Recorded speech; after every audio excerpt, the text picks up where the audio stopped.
કાગડો અને કોયલ બે એક સરખા દેખાય છે, એક જ સરખા. અને એને કારણે પક્ષીઓની દુનિયામાં કોયલ એ કાગડાને હજારો વર્ષોથી છેતર્યા છે. કોયલ શું કરે છે, એના ઈંડા કાગડાના માળામાં મૂકી આવે છે.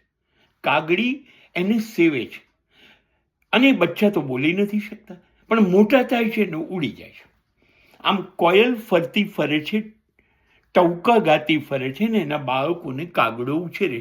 કાગડો એમ પણ સમાજ ઉપયોગી છે. તમે જોજો, જેટલી ગંદકી હશે એની પર જ બેસશે. એટલે આમ જોવા જઈએ ને તો કોર્પોરેશનનું કામ જ કાગડો કરે છે. પણ જીતે છે કાયમ કોયલ. કેમ?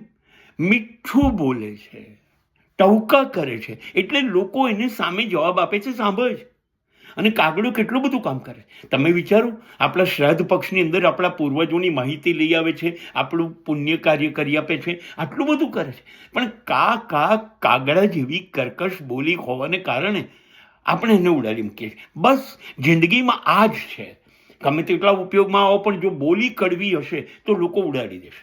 અને મસ્કા મારતી મીઠી બોલી કોયલ જેવી હશે તો લોકો તમારી સાથે તમારા ટવકા લેશે.